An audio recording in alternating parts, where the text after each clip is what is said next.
A gente continua de olho nos efeitos que esta guerra pode trazer para a economia mundial. Para isso, eu converso agora com Rodrigo Simões, economista. Rodrigo, bom dia. Obrigado por estar com a gente aqui hoje. Olá, Jonathan, bom dia e bom dia a toda a nossa audiência. Rodrigo, a grande preocupação é que à medida em que esse conflito se escalar, de fato, impactos podem sofrer a economia do mundo todo, imagino, não é? Exatamente, Jonathan, como bem visto ali na reportagem, né? O que acontece? Nós aqui no Brasil, nós temos que ficar atento, isso quando eu falo nós, empresas, governo, tudo, ficar atento para a gente poder ter uma atuação anticíclica, tá? E ter preparar um colchão de amortecimento para o que virá no futuro. Nós esperamos que o prolongar dessa guerra não dure muito, sabe? Que isso se resolva o quanto antes, porque todo mundo perde, tá, com guerra. Só que nessa questão específica da guerra dos Estados Unidos com o Irã, você tem dois pontos que são muito sensíveis ao Brasil e a qualquer economia. Primeiro é o câmbio e segundo é o preço do petróleo, porque ali você tem um estreito que passa praticamente quase um terço de petróleo do mundo, principalmente navios que saem ali do Oriente Médio, que vão para a Ásia, e ali também você tem embarcações também com commodities que passam por aquele estreito. Isso é importante destacar que quando você tem esses tipos de conflitos no mundo, você acaba importando para os países dois problemas: inflação de preços de insumos importados, aumento no custo do frete, derivado de petróleo, de diesel, e aí você acaba vendo principalmente algo doer no bolso dos brasileiros, da população, que é a inflação de alimentos, Jonathan. Pois é, realmente essa é a preocupação, né? Como é que o que acontece lá fora impacta a nossa economia aqui e impacta diretamente a vida de quem, por exemplo, vai ao supermercado, encontra produtos mais caros, vai abastecer o carro. O preço do combustível também pode ficar mais caro por conta de tudo isso. Estou com um ponto importante. Como o câmbio reage ao conflito. A gente teve uma certa estabilidade do dólar nas últimas semanas, nos últimos meses, né, Rodrigo? Mas isso pode mudar com o avançar da guerra no Oriente Médio. E além do dólar, outras moedas também podem ser impactadas. Exato. O que acontece para a nossa audiência poder se situar diante desse cenário? Os Estados Unidos, com esse conflito, acaba desestabilizando um pouco as cadeias de fornecimentos de insumos. O que são esses insumos? Combustível, petróleo, produtos químicos, commodities, porque ali naquela região do Oriente você tem uma instabilidade até mesmo de navegação, que são os transportes de todas essas matérias-primas. Você também tem um problema com o espaço aéreo, com destino de voos, tudo, e isso tudo impacta no ambiente de negócios. Impactando no ambiente de negócios, as empresas elas se retraem, então elas acabam pausando os seus contratos para poder não correr riscos ou de perder a mercadoria ou de vender por um preço hoje e amanhã já ter um custo de frete que vai afetar a margem de lucro. Então é como se tudo fosse um efeito em cascata. Sendo assim, o que acontece com os investidores no Brasil inteiro e também principalmente com os governos? Eles acabam procurando diversificar ou remodelar as carteiras de investimentos, trocando algumas moedas e buscando também uma parte do dólar, porque a gente sabe que os Estados Unidos têm muita força, até mesmo econômica, para poder continuar essa guerra por um período que a gente nem imagina. E o Irã também, pelo que demonstra não ceder tão fácil. E aí, os investidores buscando ativos um pouco mais seguros, você tem uma valorização do dólar, o real perde valor. Como nós também compramos insumos e produtos importados, máquinas, equipamentos, fertilizantes, remédios, a gente acaba falando em economia que é importar a inflação. O mundo tem um problema, a moeda fica mais cara e aí isso reflete no preço dos produtos e insumos aqui no Brasil como um todo. Então não sofre só as pessoas, mas sofre também as empresas. Por isso que agora é importante a participação e a atitude do governo em promover políticas, tá, anticíclicas, junto com o Ministério da Fazenda, Ministério da Indústria e Comércio Exterior e o Banco Central, para a gente poder não deixar com que isso afete mais ainda a vida da população aqui no Brasil, Jonathan. Rodrigo, tem uma outra notícia chegando agora que ela é muito importante para a gente entender um pouco de por que o mundo está preocupado com esse conflito, né? A Marinha dos Estados Unidos afirmou que destruiu todos os navios iranianos no Estreito de Hormuz, por onde passa cerca de 20% do petróleo mundial. A Guarda Revolucionária iraniana diz que ainda controla a região e ameaça atacar as embarcações que trafegarem pelo estreito. O presidente Trump disse que os Estados Unidos vão garantir a segurança para o transporte marítimo de petróleo pelo Golfo Pérsico. O presidente disse que, se necessário, a Marinha americana pode escoltar petroleiros pelo Estreito de Hormuz. Essa é uma região muito importante do Oriente Médio, não é, Rodrigo? Porque é por onde passa, o canal ali por onde muitos petroleiros, muitos navios passam para conseguir chegar com petróleo em outras partes do planeta. E o bloqueio, justamente por parte do Irã, era a grande preocupação de que esse petróleo parado ali não escoasse para outras partes e a gente pudesse ter talvez uma escassez de combustível em alguns países. Notícia que talvez alivia um pouco os sentimentos de que o petróleo pudesse ser tão impactado, mas ainda não resolve, de fato, todo o problema, né? A ver o que vai acontecer daqui para frente. Exato. Esse ponto que você abordou, ele é importante porque naquele estreito, naquela região marítima, os Estados Unidos oferecendo a opção de apoiar a condução desses navios, caso aconteça qualquer tipo de ameaça, né, de bombardeio, qualquer coisa que for, isso acaba, entre aspas, aliviando momentaneamente até mesmo as transações, os preços e os custos. Mas as pessoas, ora os investidores, ora eles agem emocionalmente, ora eles agem com razão. Mesmo assim, a gente ainda tem uma certa, como é que fala, desconfiança de como isso vai se prolongar. Mas essa atitude americana de conduzir os navios, isso é positivo. Por quê? Porque acaba trazendo um pouco mais de segurança para quem trafega ali com as suas embarcações.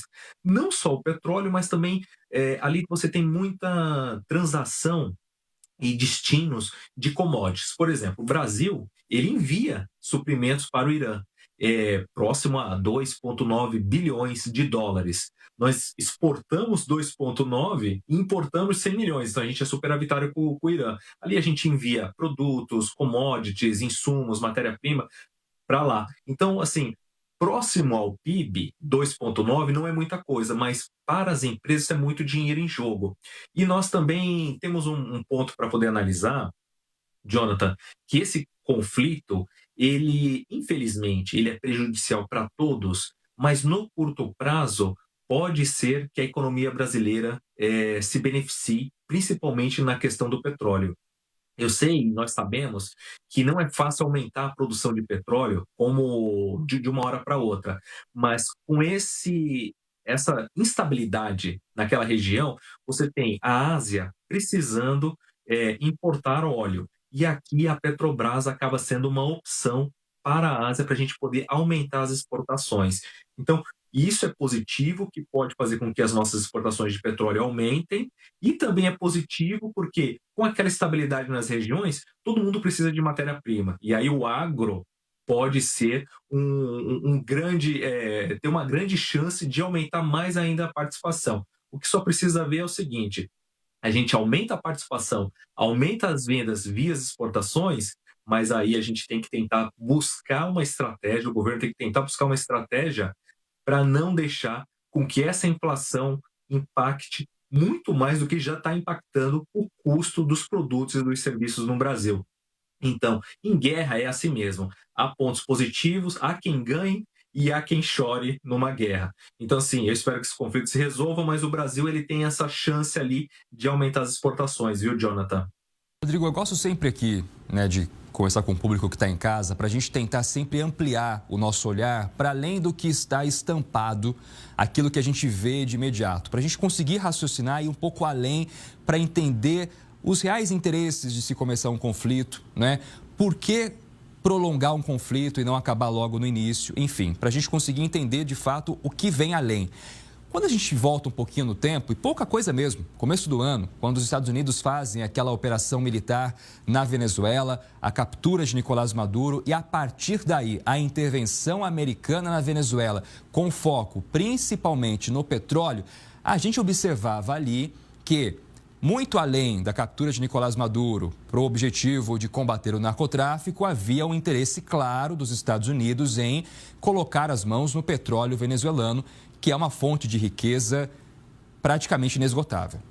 Quando a gente olha para esse conflito no Oriente Médio, Estreito de Hormuz bloqueado pelo Irã, agora Estados Unidos intervindo, atacando esses navios, essas tropas iranianas que faziam bloqueio, liberando espaço, a gente pode imaginar talvez o interesse também dos Estados Unidos economicamente em controlar essa região do Estreito de Hormuz, uma parceria com Israel que seja, para também explorar economicamente essa região, Rodrigo? Sabe, Jonathan, que agora você fez um link da economia com a geopolítica. E hoje, muito da geopolítica, Jonathan, a gente está tratando esse assunto, a geopolítica está direcionando como a gente lida com a economia dos países, das empresas, dos investidores. Então, esse ponto que você levanta é importante. E, realmente, os Estados Unidos, ele tem uma questão ali que existe muito petróleo ali no Irã, tá? No Oriente Médio. Então isso, que aliás é a principal fonte, né, do Irã, é o petróleo, é a principal fonte deles da economia iraniana. Os Estados Unidos têm interesse, sim. Os Estados Unidos têm um problema com as Forças Armadas americanas, que é onde a sociedade americana tem constantemente criticado o aumento e os gastos do orçamento público com militares, se envolvendo em guerras, com conflitos, instalação de bases mundo afora. Só que você tem uma ala, tá, da sociedade americana e também do partido americano, principalmente o republicano, esse que apoia o presidente Donald Trump, em que apoia que os Estados Unidos não deve perder a sua hegemonia e que tem condições de dar um apoio para os aliados, porque uma coisa é parceria comercial, outra coisa é aliados. Israel, além de ser parceiro, ele é declaradamente aliado dos Estados Unidos. E isso faz com que você, tomando esse tipo de iniciativa, indo para o confronto em busca dessa proteção a Israel e o combate à criação das bombas atômicas pelo Irã, você acaba tentando, o governo, né, republicano Donald Trump, acaba tentando mostrar para a sociedade, justificar o gasto com os militares. Olha, existe uma ameaça, tá? E a gente precisa estar lá. Só que para estar lá, eu preciso de força armada. Então, para força armada, eu preciso de orçamento público. Então, tudo é uma narrativa, tá? E principalmente nos governos hoje, para poder justificar despesas de orçamento. E os Estados Unidos, além dessa parte do Irã, também, como você bem disse, Venezuela buscou controlar a Venezuela. Está buscando também controlar a parte da região do Ártico ali, próxima à Noruega, toda aquela região também, porque ali existe um canal de passagem, de tráfego marítimo e também um ponto estratégico para a instalação de bases militares. Então, os Estados Unidos, diante de tudo isso, vendo ele perder um pouco de hegemonia e perder também poder comercial e econômico devido ao crescimento do bloco da Ásia, liderado pela China, e o bloco dos BRICS, também buscando parcerias com a União Europeia, você vê que o país ele acaba perdendo market share no mundo inteiro, e significa que você perde mercado, perde participação. Então, na escola antiga, principalmente com algumas linhas de economia, isso lá atrás, né, ainda que pode ser que seja ensinado ainda em algumas escolas, diziam que guerra às vezes faz bem porque alguns países ganham e outros perdem. Eu não acredito nisso. Eu acho que a união, a globalização, a troca, tá, de parcerias fortalece o globo e todos ganham. Mas ainda há quem acredite, Jonathan, que buscar por hegemonia, buscar por poderio militar é melhor do que você ampliar acordos comerciais e principalmente de paz. Então veja que isso é um ponto importante. E para poder complementar, toda essa trajetória, essa mudança, essa atitude, aliás, dos Estados Unidos com o Irã, isso tem impactado já nas perspectivas de inflação aqui no Brasil para esse ano, que hoje está praticamente, no último boletim Focus, está em 3,9%, e a taxa de juros ainda em 15%. Olha para a próxima reunião do Copom, que é agora neste mês de março, Jonathan, talvez a taxa de juros ainda não mude, viu? Pois é, a ver o que vai acontecer. E claro que a equipe de comunicação do presidente Trump tem um desafio agora pelas mãos, que é convencer os americanos de que a operação no Irã foi uma decisão correta, porque neste fim de semana, imediatamente depois do início do conflito, a Reuters Ipsos fez uma pesquisa, ouviu os americanos para saber se de fato a população era favorável a essa operação. E apenas 1 a cada 4 americanos se dizia a favor dos Estados Unidos começarem uma guerra no Oriente Médio. Rodrigo, tem uma outra notícia, porque além da guerra, a gente tem outras preocupações, né, para levar em conta ainda nessa semana. E uma notícia que acaba de ser divulgada pelo secretário de Tesouro dos Estados Unidos, o Scott Bessent, é que aquela tarifa global de 15% que o Trump anunciou logo depois que sofreu uma derrota na Suprema Corte, porque a Suprema Corte americana entendeu que as tarifas eram ilegais, Trump vai lá e diz, não, agora, a partir de agora, então, vamos aplicar uma tarifa global de 15%. E o Scott Bessent acaba de dizer que o início das tarifas começam já esta semana, ou seja, mais uma preocupação para a economia do mundo inteiro. É verdade. Você sabe que essa atitude, essa tarifa de 15% global, Jonathan, que o presidente Donald Trump criou, ele está no direito de criar, tá? Porque a documentação, a política, o regimento de algumas decisões empresariais sobre a economia americana permite Donald Trump criar alguns artifícios tarifários para poder controlar a economia, vamos assim dizer, para poder ajudar a economia do país em alguns momentos. Mas essa tarifa de 15%, Jonathan, ela tem uma validade de, no máximo, 150 dias. Por que ele criou essa tarifa? Porque a anterior que ele impôs, de 20%, de 30%, de 40%, de 100% para diversos países, tentando chamar todo mundo para poder conversar e trazer as indústrias para dentro dos Estados Unidos, isso tem caído. Aliás, caiu até mesmo pela corte, que não aprovou, que era inconstitucional na economia americana. E aí o Donald Trump foi lá rapidamente e falou assim, opa, peraí que eu tenho uma carta na manga, eu vou usar o meu poder, ainda que limitado por tempo, de 150 dias, e criou essa tarifa de 15%. Mas para o Brasil, com a derrubada da decisão, a tarifa média no Brasil hoje, com essa imposição de 15%, está em 27%, é a tarifa média de importação imposta pelos Estados Unidos sobre o Brasil. O Brasil ele foi o mais beneficiado com a derrubada das grandes tarifas do Trump, e mesmo com essa tarifa de 15%, o Brasil ainda é o país mais beneficiado que tem. Então, assim, a China já está pagando mais do que nós, a Índia também, a Ásia, entre outros países, estão com uma tarifa média muito acima do que essa de 27%. Então, isso se deve também ao mérito, que a gente não pode deixar de falar, o mérito do Ministério da Indústria e Desenvolvimento e Comércio Exterior, tanto os secretários, o vice-presidente Geraldo Alckmin, que foram com uma comitiva para lá e têm tratado da melhor maneira possível com os agentes de comércio. Mas o importante dizer que não podemos esperar e aguardar somente posicionamentos. Nós temos que abrir mercados, tentar começar o quanto antes as assinaturas desse acordo do Mercosul, para que os produtos importados da Europa venham ao longo de 12 anos terem as suas alíquotas zeradas. Isso vai ser muito importante para a economia brasileira.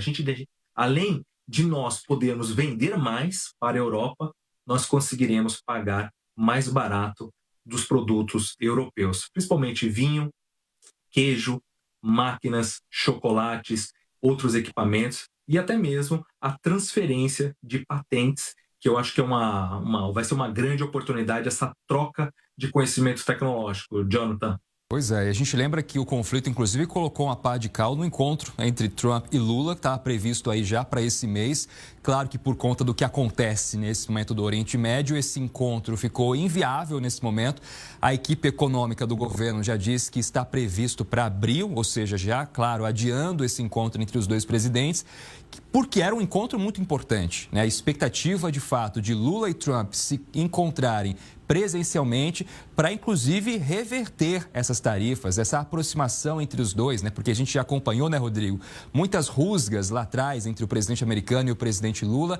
Essa situação, essa relação acabou sendo um pouco normalizada, melhorou ao longo do tempo e agora havia muita expectativa para esse encontro que deve ficar para abril, mas a gente vai seguir acompanhando para ver quando essa data oficialmente estiver marcada. Vamos mostrar para você aqui na Record News. Rodrigo Simões vai voltar, claro, mas até lá teremos muitas outras conversas, Rodrigo, porque com certeza os impactos da guerra no Oriente Médio ainda são assuntos que a gente precisa destrinchar dia a dia para entender como isso tem afetado a economia do mundo e, claro, aqui a nossa economia doméstica também. Rodrigo Simões, obrigado por hoje, obrigado pela conversa, boa quarta-feira para você. Jonathan, obrigado pelo convite, um ótimo dia a toda a nossa audiência e estou por aqui, conte comigo mais vezes. Muito obrigado.